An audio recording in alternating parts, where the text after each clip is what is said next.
Bonjour à tous. Aujourd'hui, je voulais traiter donc dans ce premier podcast d'un sujet qui me tient à cœur parce que je l'ai vécu. Donc c'est à propos d'un TOC, un trouble obsessionnel compulsif sur le couple. Donc ça s'appelle aussi ROCD. Et pour l'avoir vécu, je trouve intéressant de faire une vidéo dessus pour informer et apporter mon témoignage, mon point de vue, parce que il est vrai que j'ai passé beaucoup de temps à m'informer sur ce trouble, parce que dans ce trouble, on passe une bonne partie du temps à essayer de se rassurer, donc on cherche beaucoup de choses à ce propos. Et en fait, il y avait des symptômes ou des témoignages dans lesquels je ne me retrouvais pas, et du coup, ça me faisait vraiment douter. Donc si ça peut apporter peut-être une réassurance à certains, et puis si ça peut en intéresser d'autres, c'est le but de ce podcast. Donc avant de commencer, je voulais bien redéfinir les termes d'une manière plus médicale avant vraiment de commencer mon explication. Donc le TOC du couple, c'est un trouble obsessionnel compulsif particulier. Les spécialistes l'appellent le ROCD, pour Relationship Obsessive Compulsive Disorder.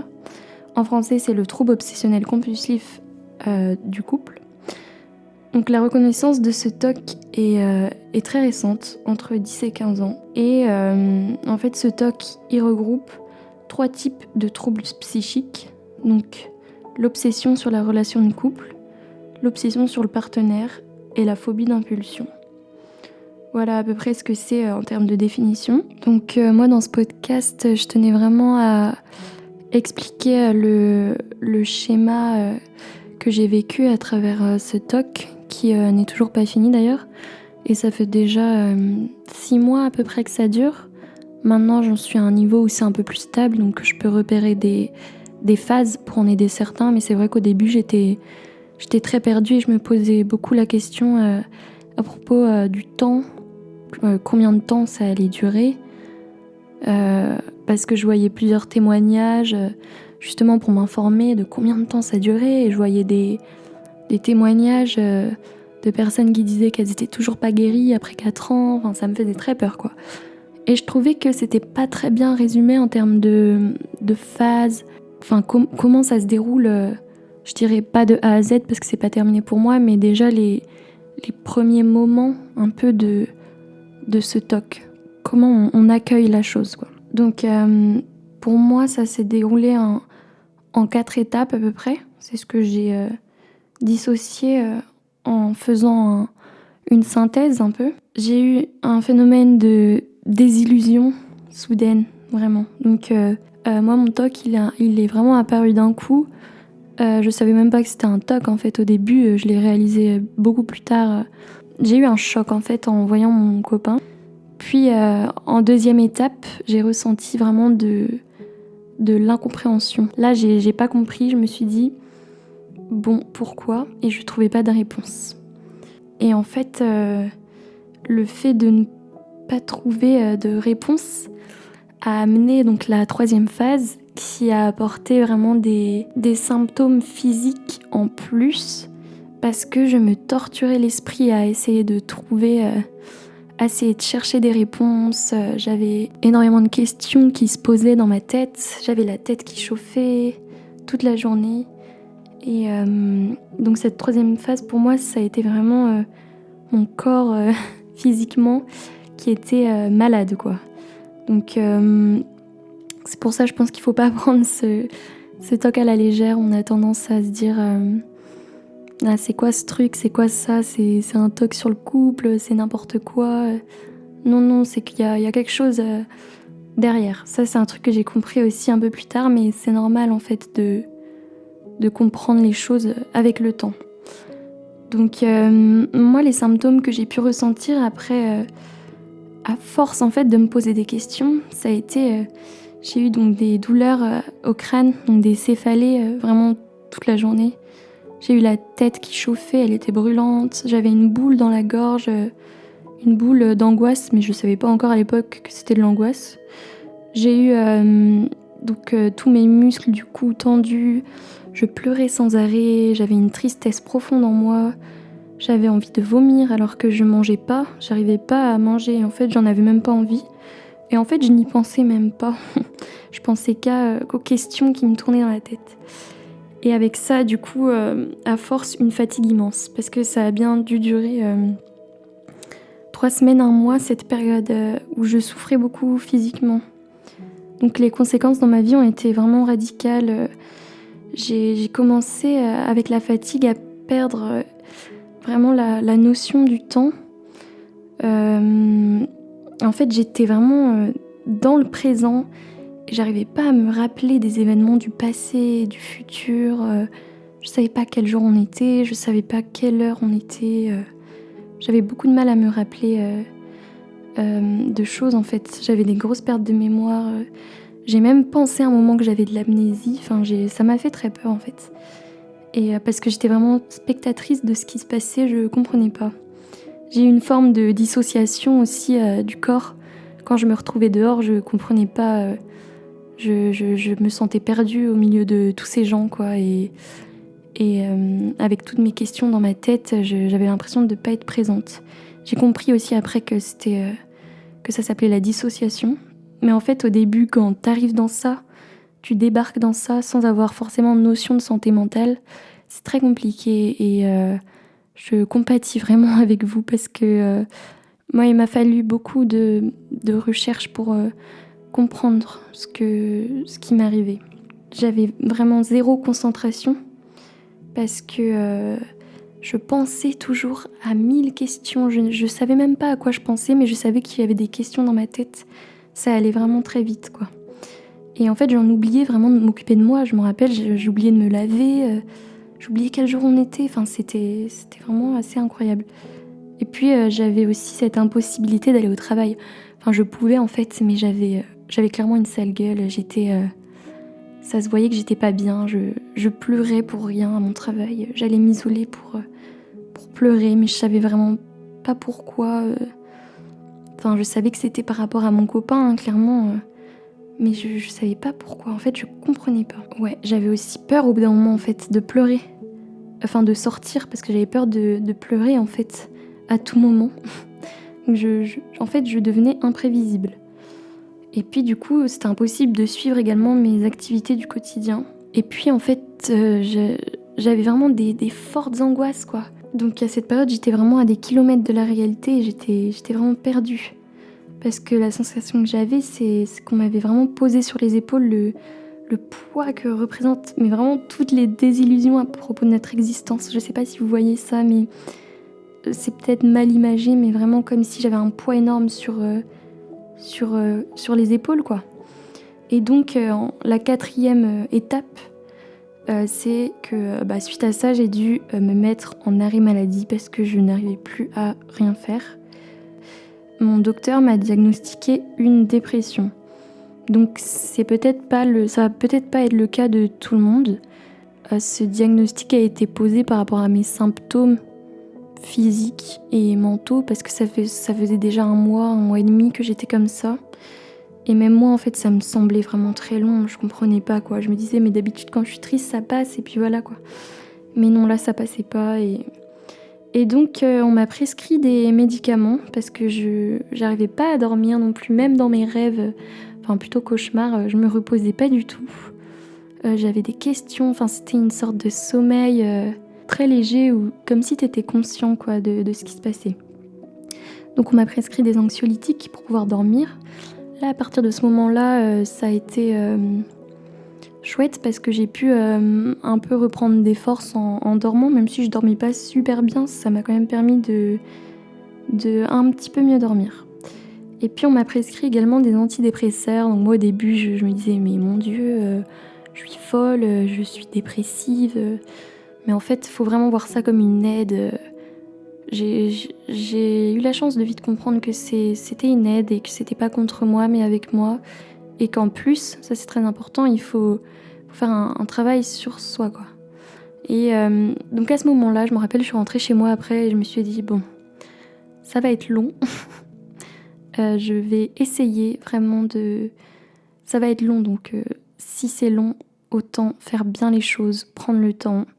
Et là, je me suis dit que j'allais m'occuper de moi. Et je pense qu'il faut vraiment avoir ce déclic où il faut voir la chose comme une maladie un peu, où tu te dis, bon, c'est un moment où je dois me poser, prendre soin de moi, pas prendre des décisions sur un coup de tête. Parce que quand tu as le TOC, t'as envie de quitter ton copain, t'as envie de faire n'importe quoi, de partir à l'autre bout du monde. Enfin, je comprends tout ça. J'ai pas encore parlé vraiment de ce que je ressentais par rapport à mon copain, mais j'étais vraiment... j'étais perdue, quoi. Je vous expliquerai un peu plus tard. Et du coup, là, avec la fatigue qui était moins présente, j'ai pu un peu plus me poser et d'un point de vue physique. Mais du coup, c'est vrai que la santé mentale était toujours pas très stable, quoi. Et donc là, j'ai pu bien me concentrer là-dessus. Et c'est vrai que moi, je suis allée très vite consulter, en fait, parce que je voyais que j'étais pas dans mon état normal.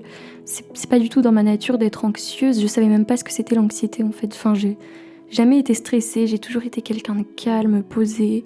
Et là, je savais qu'il y avait quelque chose qui n'allait pas, parce que je ne dormais pas, et moi, j'ai toujours bien dormi. Et ça a vraiment été le truc déclencheur. Je me suis dit, là, c'est plus de ton ressort, ça te dépasse, donc ne t'inquiète pas, prends pas de mauvaises décisions. Du coup, là, je me suis vraiment retrouvée seule parce que j'étais en arrêt maladie et j'étais vraiment face à mes questionnements. Et en fait, ça a été limite plus dur après, parce qu'au début, je me disais, bon, tu es malade physiquement, donc attends de te reposer, voilà. Je me disais, je peux dormir, mais là, quand tu vas bien physiquement, c'est d'autant plus dur parce que t'es face à tes problèmes dans ta tête. Et là, avec mon copain, ça a été vraiment très dur. Je vais vous expliquer un peu. Au tout début, en fait, j'ai failli rompre, tout simplement, parce que moi, je suis quelqu'un d'honnête, quoi, et je pense que beaucoup de gens auraient fait ça. C'est que à un moment donné, tu vois ton copain et tu te dis sans cesse que qu'est-ce que je fais avec cette personne? Pourquoi je suis mal à l'aise avec lui? Pourquoi il ne me plaît plus physiquement? Pourquoi il ne me fait plus rire? Pourquoi il m'énerve? Tout simplement, tu te dis, je ne l'aime plus. C'est triste, je ne comprends pas pourquoi, c'est arrivé d'un coup, mais je vais devoir le quitter pour pas rester avec lui, nous faire de la peine à nous deux, ne pas le faire espérer de rester avec lui.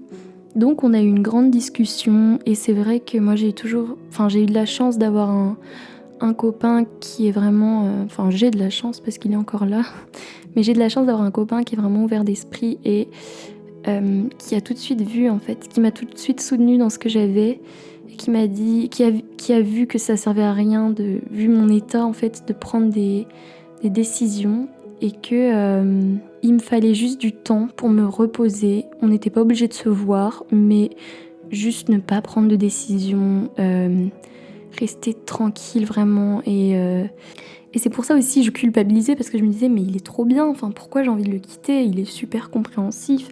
Du coup c'est encore plus culpabilisant mais c'est normal et c'est le TOC et vraiment j'ai eu raison de l'écouter parce que sinon on serait plus ensemble aujourd'hui et je sais à quel point c'est dur en fait de pas quitter la personne, mais peut-être un petit conseil que je peux vous donner c'est vraiment juste d'attendre et même si c'est très long, moi ça a duré très longtemps. Vraiment, je désespérais au bout d'un moment, je me disais mais le pauvre quoi, parce que je vais le quitter, j'en étais sûre, vraiment, mais sûre et certaine. Et en fait, non, je ne l'ai pas quitté et en fait j'aurais vraiment regretté je pense au jour d'aujourd'hui. Et je pense que quand moi j'ai toujours cru en l'instinct, c'est-à-dire que quand t'as une petite voix dans ta tête qui te dit, quand t'as une petite pensée qui te dit, qui est contre un peu l'idée... contre une idée, il faut l'écouter. Même si elle est toute petite par rapport aux autres idées qui l'écrasent, même si c'est une toute petite voix qui te dit ne le quitte pas. Ou oui mais, vous savez quand vous prenez des décisions et vous n'êtes pas sûr, vous êtes oui mais... Je pense que quand la décision est trop dure à prendre, il faut juste ne pas la prendre, laisser couler, attendre, parce qu'il faut s'écouter. Si vraiment tu es sûr de la décision, tu seras sûr. Mais si t'es pas sûr, il faut attendre. Voilà. Surtout si t'as pas de raison. Comme moi j'avais vraiment zéro raison. Et j'ai fini par inventer des raisons. Je lui reprochais des choses que je Enfin, je ne lui reproche pas du tout, c'est juste que je pense que sur le moment j'avais besoin de raisons en fait pour justifier ce que j'allais faire et en fait c'était faux quoi. Donc je me suis rendu compte de ça après, la supercherie que c'est quoi. Donc voilà, donc les petits symptômes que j'avais envers les réactions que j'avais, c'était donc je me forçais à voir mon copain, je culpabilisais énormément, donc j'ai failli rompre. Je voulais rentrer chez moi quand j'étais avec lui, mais en même temps je voulais le voir. C'était un peu la seule personne que j'avais envie de voir et la seule personne que j'avais pas envie de voir en même temps. Et à un moment donné, j'ai fait des fixations sur son physique, sur son attitude, sur sa façon de parler. Et quand j'ai vu que ça avait disparu au bout de quelques semaines, je me suis dit, bon, ouais, genre là, c'est vraiment pas de ma faute. En fait, si ça arrive comme ça disparaît, c'est que c'est pas moi. Enfin, c'est des défauts que j'avais jamais remarqués avant. Et vraiment, ça me faisait pleurer. Je me disais, mais pourquoi il me dégoûte? Pourquoi il m'énerve? Il y a vraiment pas de raison. J'étais très énervée contre lui, mais je savais pas pourquoi. Et donc c'est aussi ça qui me poussait à rester. Parce que vraiment, je n'avais pas de raison valable, quoi. Ouais, je forçais la discussion parce que j'avais rien à lui dire, parce que dans ma tête toute la journée c'était oh là là, mais si j'ai rien à lui dire, ça veut dire que je l'aime pas. Qu'est-ce que je peux lui dire? Je savais plus comment lui parler et j'oubliais beaucoup de choses à son sujet aussi. En fait, j'avais oublié tous les bons souvenirs avec lui, mais même tout ce qu'on faisait et tout ce qu'on avait fait. Et donc, en fait, je n'avais du coup rien à lui dire parce que c'est comme si je savais plus qui il était et c'était très perturbant. Et en fait, ça renforce le toc, ça, c'est ce que tu te dis, mais j'ai rien à lui dire, donc j'ai rien à faire avec lui, quoi. Et j'étais mal à l'aise, quoi. Je ressentais vraiment l'anxiété dès que je le voyais, dès que j'entendais son prénom, dès que je voyais sa voiture dans la rue, même si c'était pas lui dedans, ça me faisait un haut le cœur, quoi. Et donc, pour quantifier un peu, cette période, elle a duré 3 mois à peu près. Et 3 mois où il y a eu vraiment, mais aucune amélioration. Mais je suis désolée de dire ça, mais ça a duré vraiment très longtemps.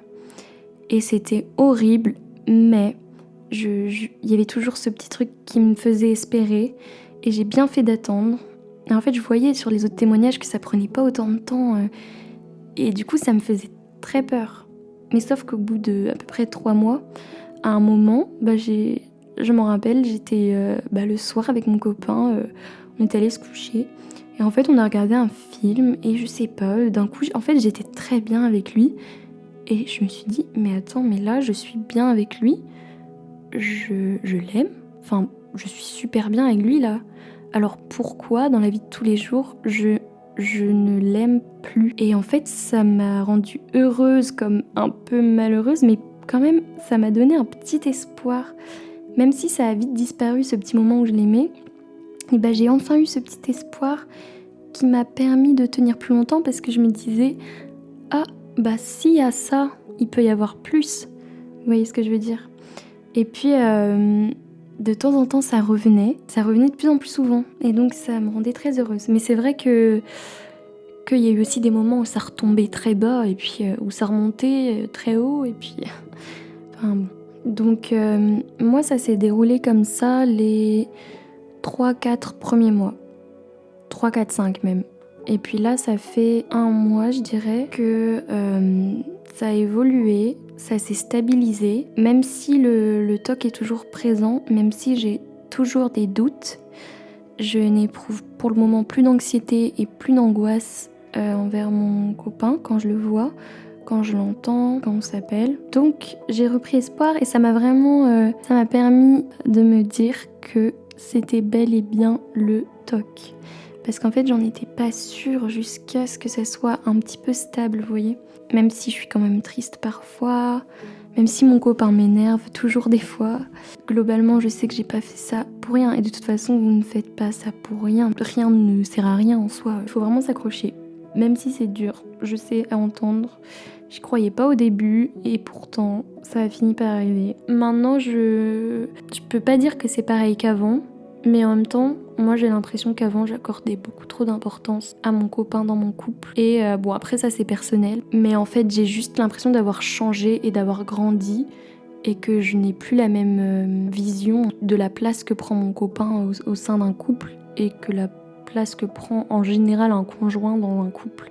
Donc ça, je pense, c'est plus de moi. Moi, j'ai grandi, mais c'est mieux. Je me suis rendu compte aussi des erreurs que j'ai pu faire en fait inconsciemment avant. Enfin, quelle était mon attitude au sein d'un couple.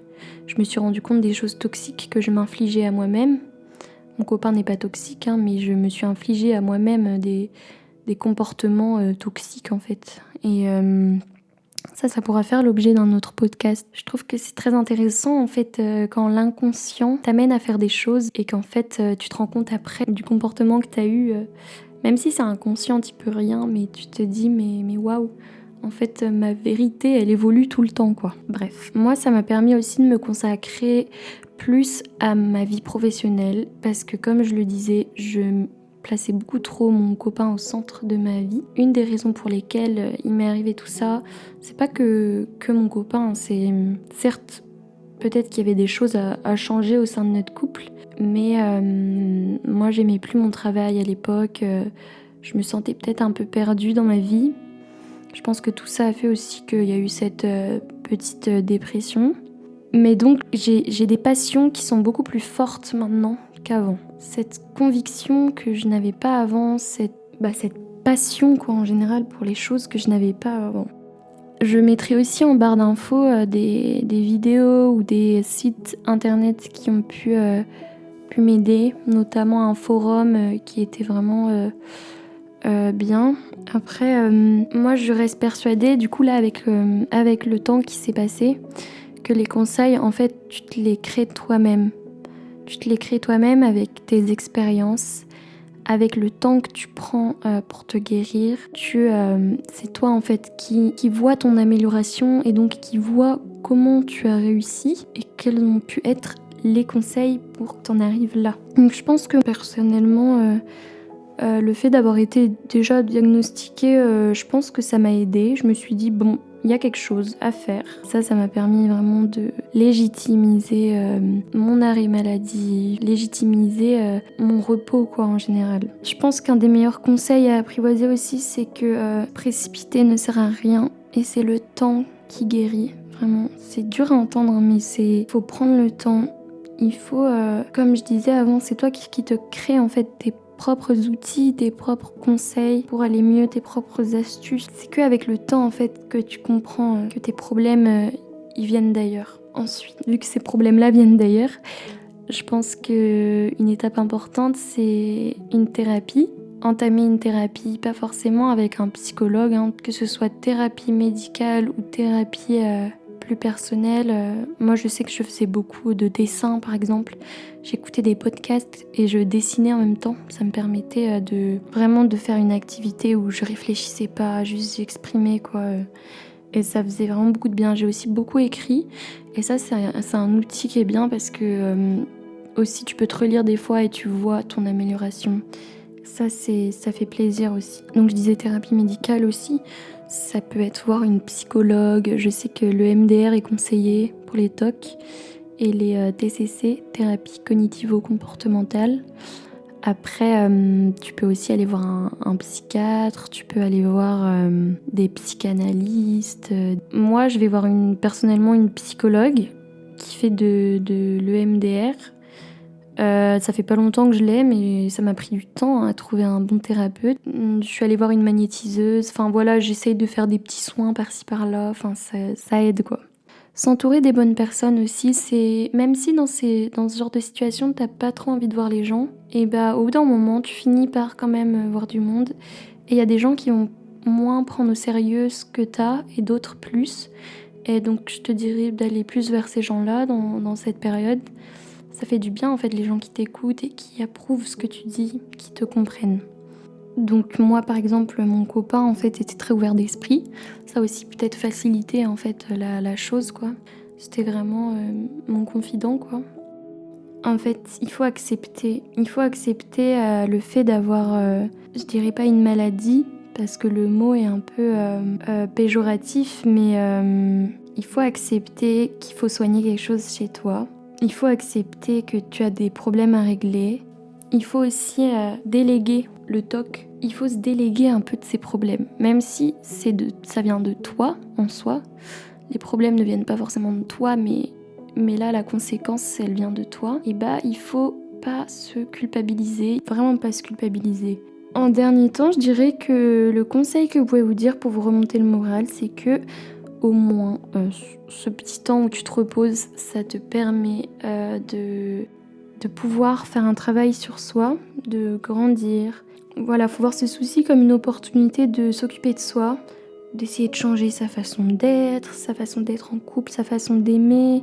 Ça m'a aussi permis d'envisager ma place dans le couple autrement, comme je disais avant, de déceler des comportements toxiques que je m'auto-infligeais, de mettre moins de pression sur mon copain, de s'occuper de soi, faire des activités plus primaires entre guillemets, faire du dessin, de la lecture, écrire, aller se balader, être en contact avec la nature, voilà, méditer, faites place à l'improvisation un peu dans votre façon de penser et d'être, voilà, la spontanéité quoi, et ne réfléchissez pas trop. Essayez de ne pas trop réfléchir parce que ça réfléchit déjà beaucoup pour vous là-haut. Pour conclure cet épisode sur les TOC, les troubles obsessionnels compulsifs sur le couple, donc moi je voulais juste parler un petit peu de qu'est-ce que j'en avais retenu finalement et qu'est-ce que ça m'a apporté pour le moment en tout cas, parce que comme je le disais c'est pas terminé. Mais là aujourd'hui je vois ça vraiment comme un apprentissage de moi. Je vois ça d'une manière positive. Et je pense que cette positivité aussi, elle vient avec le temps. Il faut pas essayer au début d'être trop positif alors que c'est faux. Enfin, il faut vraiment prendre le temps de voir ça comme une aide en fait. Ouais, il faut accepter en fait cette lenteur du temps parce qu'au bout d'un moment, on l'apprécie. Là, j'ai appris à être plus calme, à prendre plus mon temps, à faire les choses moins vite. Et au final, j'en apprends tous les jours sur moi, sur les autres. Et je pense que j'ai une capacité d'écoute qui est plus importante maintenant qu'avant. Toute cette réflexion m'a aussi beaucoup amenée à écouter les gens, à écouter les autres, à prendre conscience que la souffrance de la santé mentale, ça peut être quelque chose d'énorme. Parce que comme je vous disais, moi, j'ai jamais eu de soucis mentaux avant. Et en fait, ça m'a apporté une immense tolérance envers les gens. Ça, j'en suis très reconnaissante. Ça m'a ouvert un champ que je connaissais pas du tout. Et rien que pour ça, je suis très contente parce que j'en ai appris beaucoup sur la santé mentale. Et donc, c'est un apprentissage. Et en fait, peut-être pour vous aider, vous pouvez vous dire que plus tard, ça va vous rendre plus ouvert d'esprit. Voilà, je trouve ça beau en fait. Donc, n'ayez pas peur de prendre votre temps. Et je pense qu'on peut finir sur ça pour cet épisode. Donc merci à tous de m'avoir écouté. N'hésitez pas si vous avez des questions à les poser en commentaire ou à parler entre vous-même si vous voulez. J'aimerais bien à l'avenir pas créer un forum mais une page où on pourrait discuter en fait entre gens intéressés ou qui ont des questions. Voilà. Donc n'hésitez pas à vous abonner, mettre un petit j'aime et voilà. À bientôt!